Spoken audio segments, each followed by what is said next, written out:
Episode 83, Crisis Communication and Stakeholder Trust, we explore how words can determine outcomes when pressure is highest. During a crisis, information spreads faster than facts, emotions run high, and silence can be as damaging as error. Communication becomes both shield and stabilizer.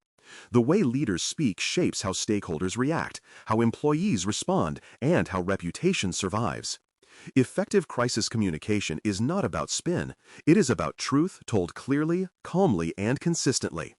Trust, once fractured, is hard to restore, but when managed with integrity, communication can preserve it even in chaos.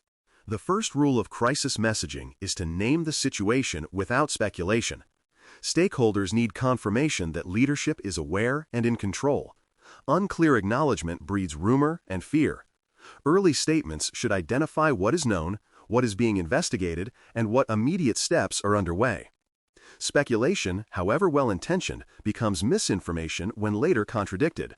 Precise, factual language calms uncertainty and signals professionalism. Naming the situation openly is an act of leadership. It tells audiences that the organization sees reality clearly and is prepared to act decisively. Crisis communication requires one voice supported by many informed contributors. Multiple, conflicting statements undermine confidence and invite confusion. A designated spokesperson, often the project lead, communications head, or executive, delivers all official updates. Behind that voice stands a coordinated network of experts, advisors, and technical staff who feed verified data. This structure ensures consistency across every channel: press releases, social media, internal messages. Centralized communication does not mean censorship, it means coherence. One voice backed by many minds protects clarity while allowing subject experts to inform, not contradict, the official message. The order of priorities must remain visible: people, safety, transparency, and facts. In every message, stakeholders should hear these values reflected. Protecting lives and well-being comes first, followed by honest disclosure of conditions and progress.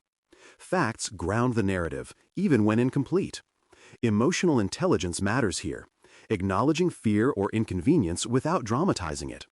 The tone must convey care and competence simultaneously. When organizations lead with empathy, audiences listen. When they lead with self-preservation, credibility collapses. Clear priorities align every action and statement under a common ethical compass. Preparation reduces chaos. Pre-approved templates, contact trees, and holding statements save critical minutes. Templates provide structure for announcements, status updates, and internal memos, ensuring that essential details, time, source, next update, are never forgotten. Contact trees define who notifies whom, avoiding duplication or omission. These tools transform panic into process. By rehearsing communication drills alongside technical ones, teams ensure that during crisis, messaging flows as smoothly as command. Speed alone is not the goal. Disciplined accuracy delivered quickly is. Preparation transforms response from improvised defense into orchestrated assurance. Honesty about uncertainty is more credible than premature certainty. In crisis, facts evolve. Admitting what is unknown and promising updates as learning unfolds builds trust through humility. Stakeholders value consistency of presence more than perfection of information.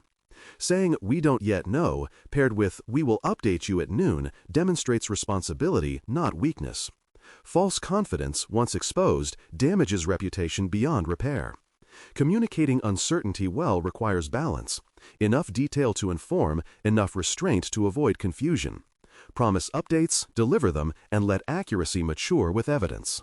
Avoiding blame preserves focus and dignity. Crises often invite finger-pointing, but public assignment of fault distracts from resolution. Instead, describe corrective actions and accountability structures. "We are investigating the root cause," followed by "these are the immediate containment steps," shows ownership without accusation. Once investigations conclude, transparency about findings and next steps matters more than punishment. Constructive accountability signals maturity. Leaders take responsibility for fixing systems, not just naming culprits. This posture maintains morale internally and respect externally, proving that integrity outweighs image. Time-boxed updates and consistent follow-through sustain confidence. Setting predictable intervals, every hour, every day, keeps audiences informed and prevents information vacuums. Even if little changes, communication itself reassures. Updates should state progress, summarize remaining work, and confirm the next communication time.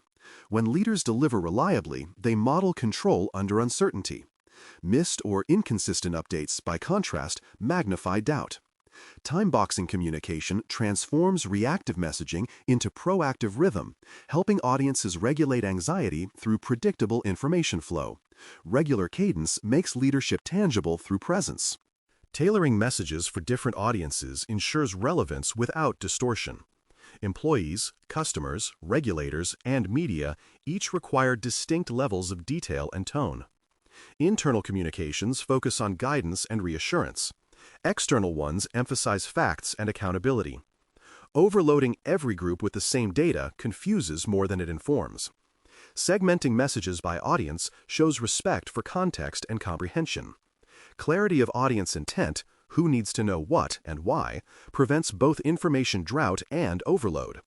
Effective communicators adjust language while preserving truth across every channel. Legal and compliance coordination anchors credibility. Every statement must reflect both truth and lawful prudence. Legal advisors ensure that disclosures respect contractual, privacy, and regulatory obligations.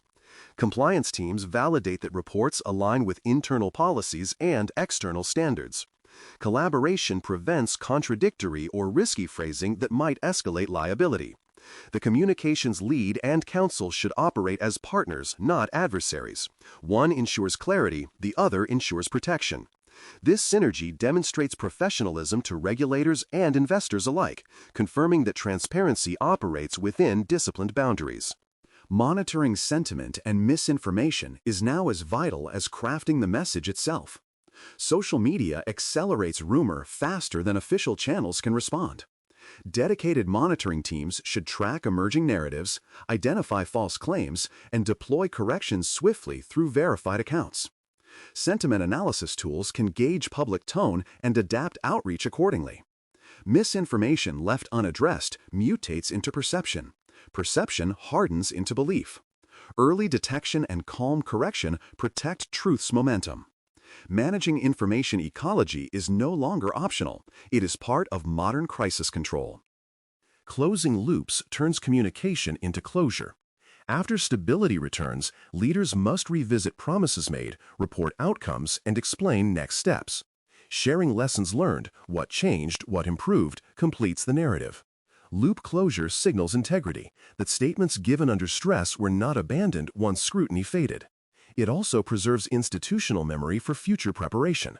Documenting communication effectiveness, response timing, and feedback helps refine plans for the next crisis.